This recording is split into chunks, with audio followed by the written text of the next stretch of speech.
আসসালামু আলাইকুম রহমতুল্লাহ বরকাতু। বৃহস্পতিবারে বাসায় এসে শুক্রবারে যখন দেখি আমার ছোট্ট ক্ষেতের অবস্থা একেবারে করুণ অবস্থা হয়ে গেছে, কেমন খারাপ লাগতেছে সেটা বলে বোঝাতে পারবো না।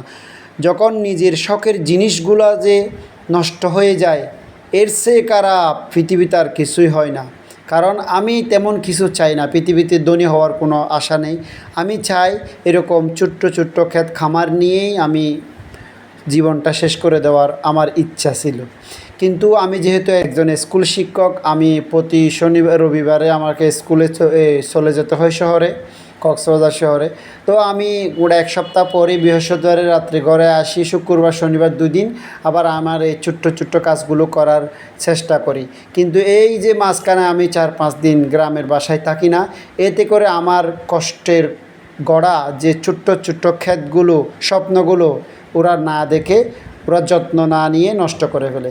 যেমন কি আমার এই হলুদ, ছোট্ট একটা হলুদ ক্ষেত, এখানে তারা তেমন যত্ন নেয়নি, দেখেনি শুদ্ধ। বাহিরের মুরগি এসে, অন্যগরের মুরগিরা এসে আমার এই ছোট্ট হলুদ ক্ষেতটারে একেবারে নষ্ট করে দিয়েছে, সব হলুদগুলো উঠিয়ে ফেলেছে। এবং যেগুলো দেখতে পাচ্ছেন এগুলো গাছ বড় হয়ে গেছে বিদায় এগুলো আছে, ছোট্ট ছোট্ট যেগুলো ছিল সবগুলো উঠিয়ে ফেলেছে। এমন খারাপ লাগতেছে। আরও মহরমের আজকে 10 তারিখ, রোজাও রেখেছি সারাদিন, খারাপও লাগতেছে। আমার ওয়াইফ বলতেছে, তুমি রোজা রেখে এত বক বক করতেছে কেন?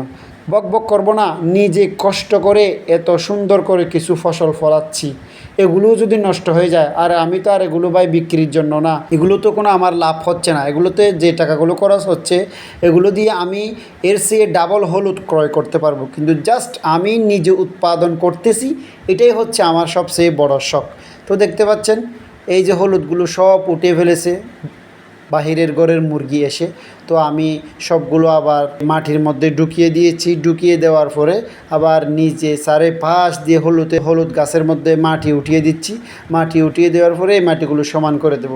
আর কিছুদিন পরে এখানে আমি সার দেব, সাদা সার দিয়ে আবার মাটি দেব, যেহেতু বর্ষাকাল, বারবার বৃষ্টি হলে মাটিগুলো নেমে যাচ্ছে। ধন্যবাদ আমার ভিডিওটি ধৈর্য ধরে দেখার জন্য। আমার ইউটিউব চ্যানেল আম্মাজান এগ্রো সাবস্ক্রাইব করে দিবেন, আমার আম্মাজান এগ্রো পেজটি সবাই ফলো করে দিবেন। ধন্যবাদ আমার পাশে থাকার জন্য।